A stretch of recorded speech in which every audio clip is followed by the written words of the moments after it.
Magandang araw po muli sa ating lahat. Kamusta po kayo? Ako po ay nagpapasalamat sa Panginoon na patuloy po niya tayong binibigyan ng pagkakataon para po makapagbahagi ng kanyang mga salita, ng kanyang mga paalala. At kasama po kayo, salamat po sa inyong pakikibahagi sa ating pag-aaral ng mga salita ng Panginoon. At ganoon din na nakikibahagi po kayo sa ating pananalangin. Nung nakaraang week po ay nag-celebrate po tayo ng Holy Week kung saan pinag-aralan natin ang buhay ng Panginoon, yung kanyang paghihirap, yung kanyang kamatayan sa krus, and of course, yung kanyang pagkabuhay na muli. Yun po ay katibayan na ang ating Panginoong Jesus ay malaki ang kanyang pagmamahal sa atin, na ibinigay niya ang kanyang buhay para po tayo ay mailigtas. At para po sa ating pag-aaralan ngayon, nais ko pong ibahagi or magpaalala mula sa salita ng Panginoon na tayo po ay pwede pa ring lumago sa pagkakakilala natin sa ating Panginoon.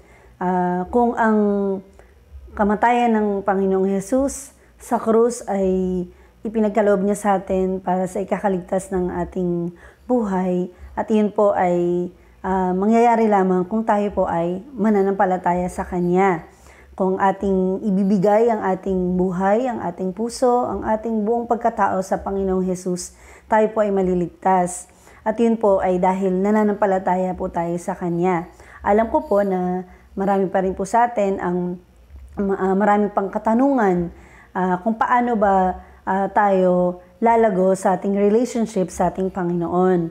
Kasi po ang paglago po ng ating relasyon sa Diyos ay hindi lamang po nagsimula o natapos dahil lang nananampalataya tayo sa Kanya. Marami pong bagay ang kailangan natin gawin. Of course, hindi po yun instant. Kaya po kailangan po nating talagang pagsikapan na maging maayos ang ating pamumuhay bilang mga anak ng Panginoon. At tayo po muna ay manalangin. Panginoon, maraming salamat po sa pagkakataong ito na kami po ay pinagsama-sama mong muli kahit po through online, Panginoon, ay pwede kaming mag-aral ng iyong salita ng magkakasama at panalanginan, Panginoon. Thank you so much, Lord, for this opportunity that you have given us para pumuli ay makapag-aral ng iyong mga salita. Give us wisdom and understanding, Panginoon, upang ma-apply namin sa mga buhay namin ang iyong mga salita. Ito po ang aming dalangin sa pangalan ni Jesus. Amen.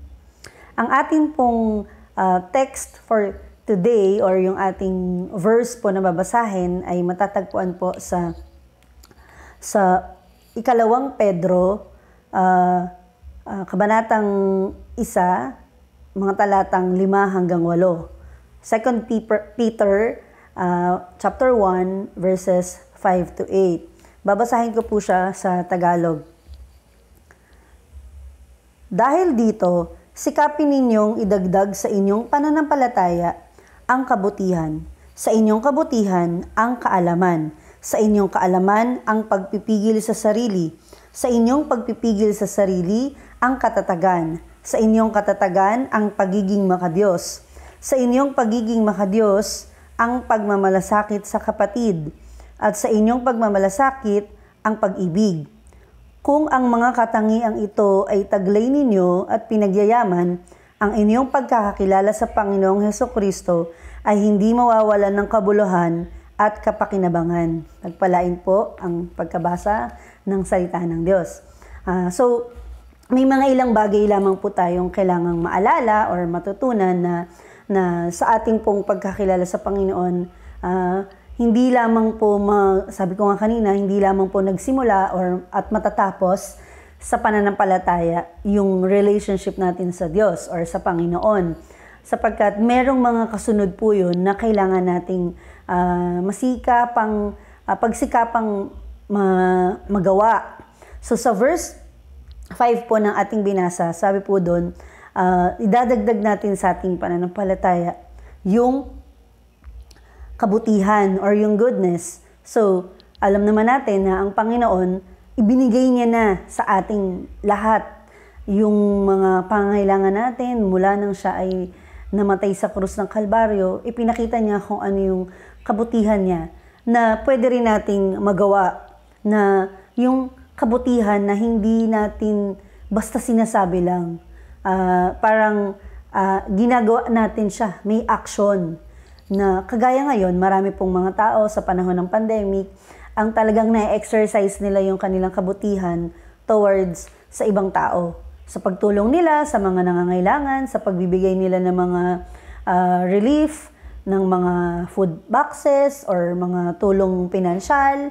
So, sa kabutihan na ginagawa nila, ay nakikita po natin yon. So, hindi lamang siya sinasabi. So, yun din yung gusto ng Panginoon sa atin na kapag meron tayong pananampalataya, kailangan kasunod din nun. Habang tumatagal tayo sa pananampalataya sa Panginoon, nade-develop po yung ating goodness. So, because faith, sabi nga, it is the root of the Christian life. So, dun tayo magsisimula.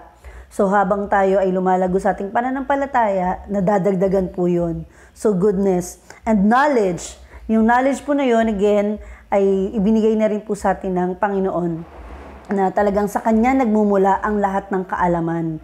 Na yung knowledge na pwede rin nating ma-achieve pa para lalo po tayong lumago sa ating relationship sa Panginoon, ay makikita natin tuwing tayo rin po ay nag-aaral ng Kanyang mga salita.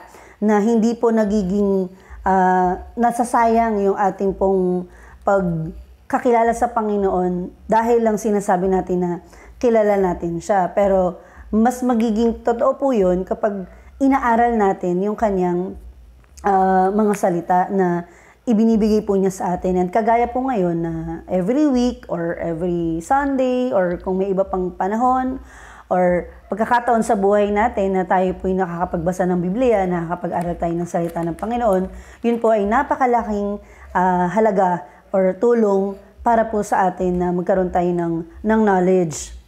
And then, next is self-control. Christian knowledge leads to self-control. So, yung pagpipigil sa sarili, alam natin na hindi po madali na kapag tayo po ay nagagalit or naiinis, talagang minsan nakakapagbitaw tayo ng mga salita na hindi maganda or hindi tama. Or sa iba naman, talagang natetest yung kanilang temper na kapag nakakagawa sila ng mga bagay na hindi kalugod-lugod sa Panginoon or kahit sa mata ng tao. Nakakagawa sila ng mga masasamang bagay.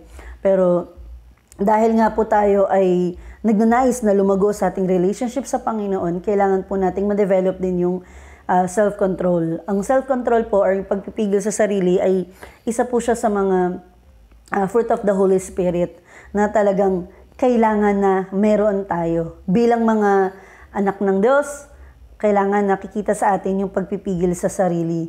Hindi po madali, pero alam natin na tutulungan pa rin tayo ng Panginoon. Kahit po marami po sa atin na hindi pa rin maiwasan yung sobrang magagalit, makakapagbitaw ng masamang salita, minsan nakakapagmura. Alam natin na ayaw ng Panginoon na tayo ay nagsasalita ng masama laban sa ating kapwa. Kaya po, i-develop po natin yun. Magsisikap po tayo na iwasan yung mga salitang hindi maganda. At alam ko naman po na hindi po tayo perfecto. Maraming bagay minsan sa paligid ang nakakapag bigay sa atin ng dahilan bakit tayo makakapagsalita ng mali or ng masama. Pero muli ay talagang mapaalalahanan tayo na kailangan po natin ng self-control or pagpipigil sa sarili. Kung talagang nagagahit na tayo at hindi tayo makaiwas na makapagsalita or makagawa ng something na mali sa kapwa natin, ay talagang ipanalangin natin sa Panginoon na pagkalooban na tayo ng pagpipigil sa sarili. And of course, godliness or pagiging makadiyos. So, a genuine reverence toward God that governs one's attitude toward every aspect of life. So yung pagiging makadiyos, hindi naman po yun dahil palagi tayong umaattend sa worship or nagsisimba linggo-linggo, o hindi naman po doon yun nasusukat eh. Pero yung pagiging makadiyos ay may kita yun kung gaano tayo kadalas nakikipag-usap sa Panginoon, inaaral natin yung kanyang mga salita, dumadalo tayo sa mga pananambahan. But of course, sa ngayon, ECQ, wala po tayong face-to-face na mga worship.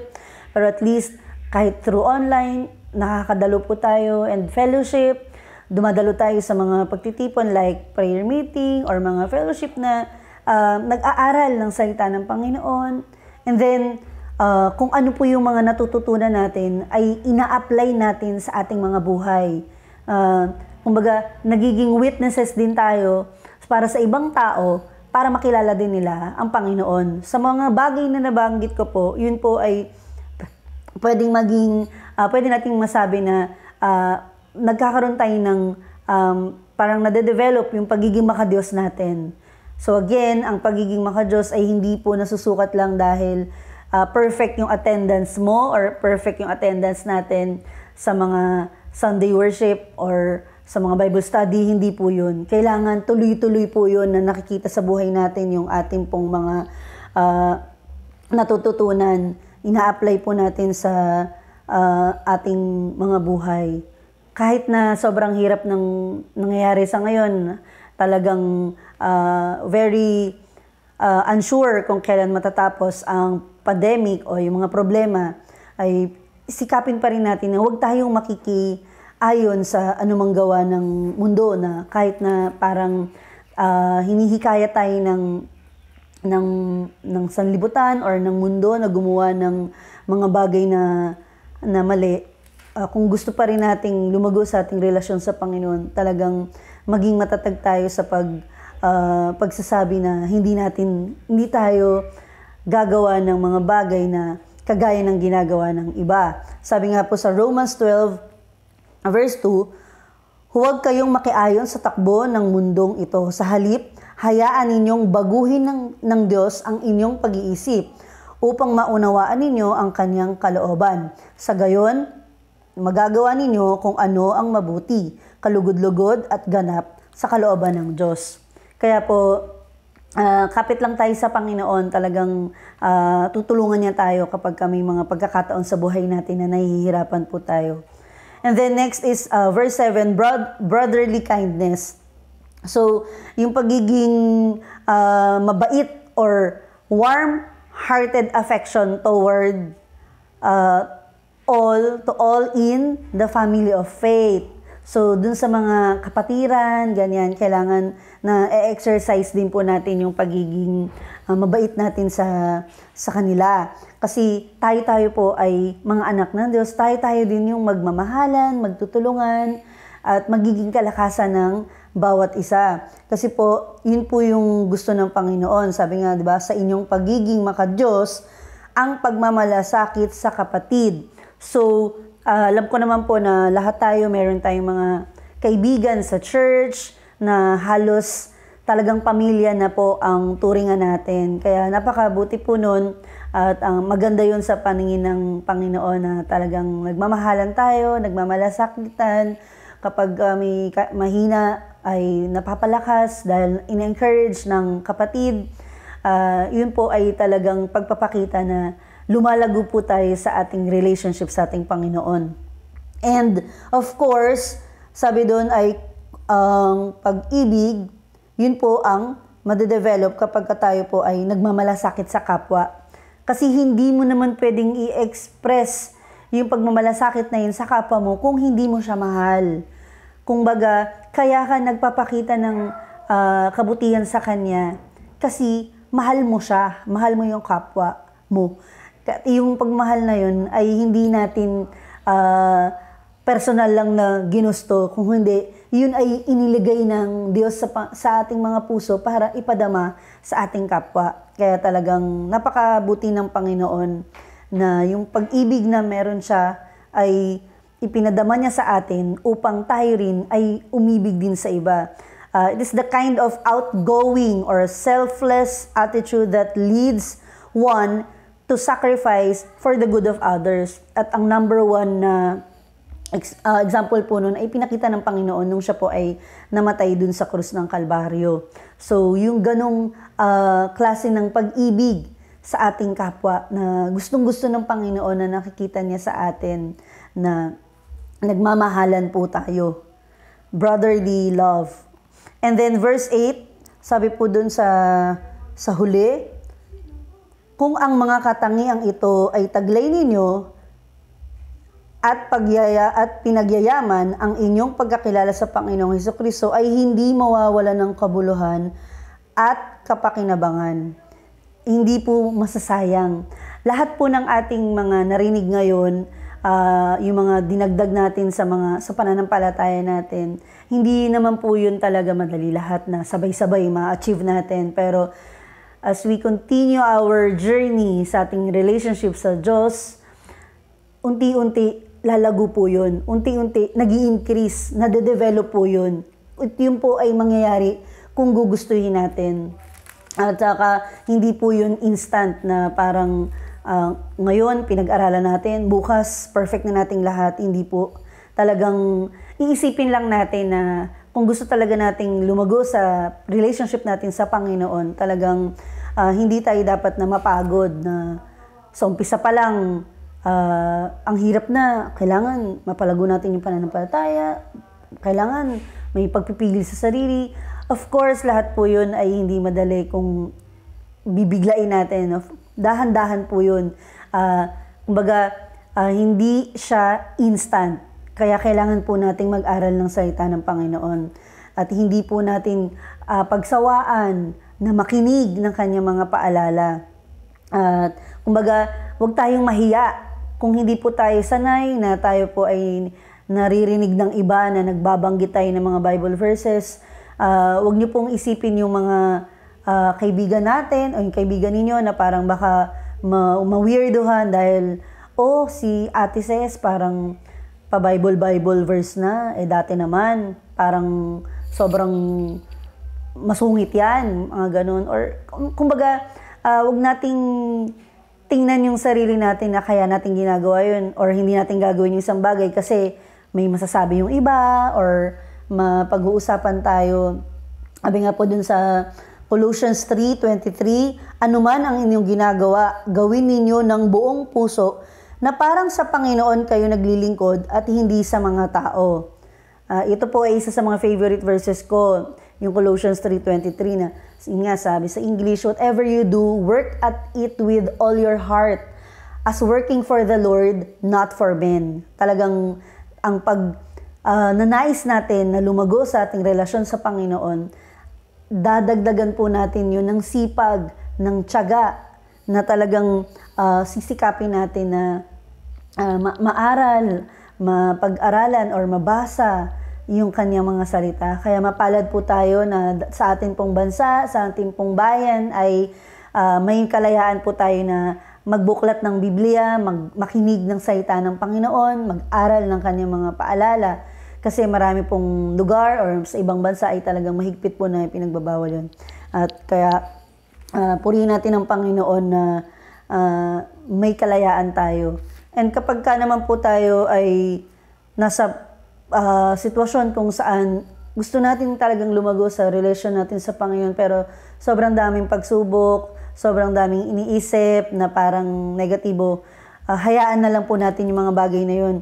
Ay bigay natin sa Panginoon yung mga kabigatan na parang naghahadlang sa atin para magtuloy-tuloy yung ating paglago sa ating relasyon sa Panginoon. Sabi po sa James chapter 1 verse 12, pinagpala ang taong nananatiling tapat sa kabila ng mga pagsubok, sapagkat matapos niyang malampasan ang pagsubok, tatanggap siya ng gantimpala ng Diyos ng buhay na ipinangako ng Panginoon sa mga umiibig sa Kanya.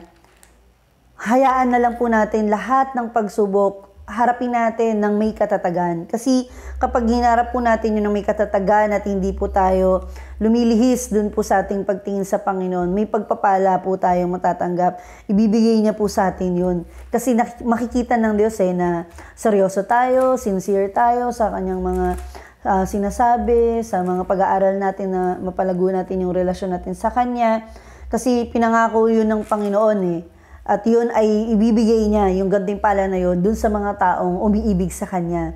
At kung tayo ay umiibig sa Panginoon, talagang pagsusumikapan natin na magawa yung Kanyang mga itinuturo po sa atin.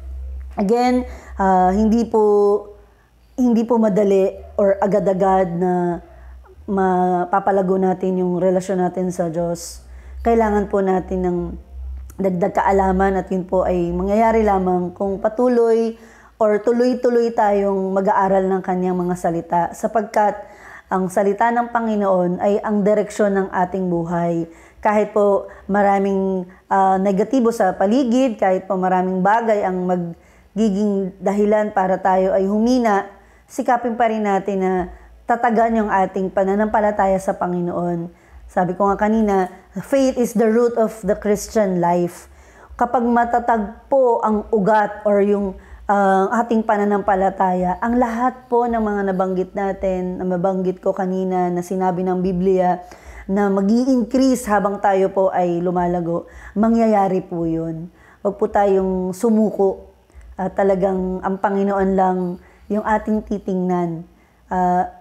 Sikapin natin na maging maayos yung ating relationship sa Panginoon, na kahit may mga pagsubok sa paligid, may pagsubok sa buhay, ay hindi po magiging dahilan yon para humina yung ating pananampalataya sa Panginoon. Kaya po, let's continue to open our eyes, our ears, yung mata natin, yung spiritual na mata, yung spiritual na tenga, na makinig, na tumingin or makita kung ano yung mga itinuturo sa atin ng Panginoon. Hindi po madali, pero may mga tao po na pwedeng tumulong sa atin para po mapatatag yung ating relasyon sa Panginoon. Kaya po sa pagkakataong ito, tayo po ay patuloy na magtiwala sa Panginoon, ipagkatiwala natin sa Panginoon yung ating mga kahinaan, na hingi natin sa Diyos yung kalakasan at na tulungan tayo ng Panginoon na lumago sa ating relasyon sa Kanya.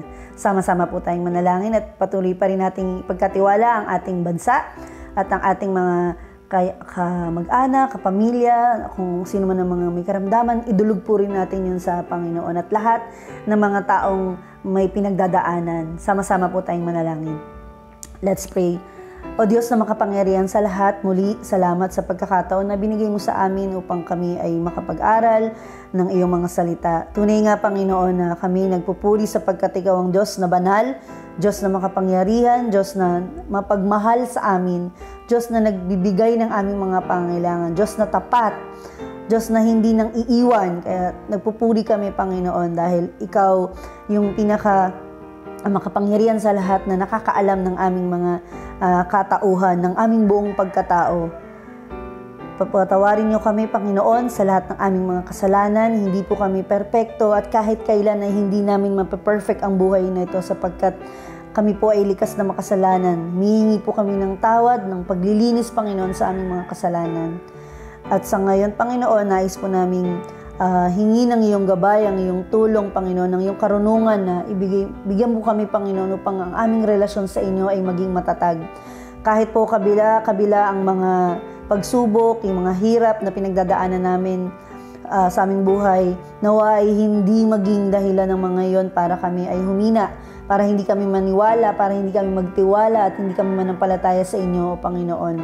Bigyan niyo kami ng lakas ng loob, ng katatagan, Panginoon, na talagang sikapin namin na mapalago ang aming relasyon sa inyo sa pamamagitan ng pag-aaral ng iyong mga salita. Na hindi namin iisipin kung ano yung sasabihin ng ibang tao whenever they hear us saying your words, Panginoon. Na patuloy niyo kaming bigyan ng katatagan, ng lakas ng loob, na talagang magkusa kami na magbuklat ng Biblia or makinig sa mga nagpapahayag ng iyong mga salita, sapagkat ang iyong salita ay makapangyarihan na kayang magbago, na magpabago sa aming buhay. Bigyan niyo kami, Panginoon, ng availability na lagi kaming maglalaan ng oras na magbasa ng iyong banal na kasulatan, Panginoon, na maging maliwanag sa amin ang iyong mga salita, sapagkat ang iyong salita ay talagang buhay at makatotohanan at hindi nagsisinungaling. Kaya salamat, Panginoon, sa kalayaan na pwede kaming mag-aral ng Biblia, na meron kaming laya na buklatin or kahit pakinggan ang mga nagpapahayag ng iyong mga salita. Nawa, Panginoon, sa mga oras na minsan kami po ay mahina, kayo po ay maging kalakasan namin, Panginoon.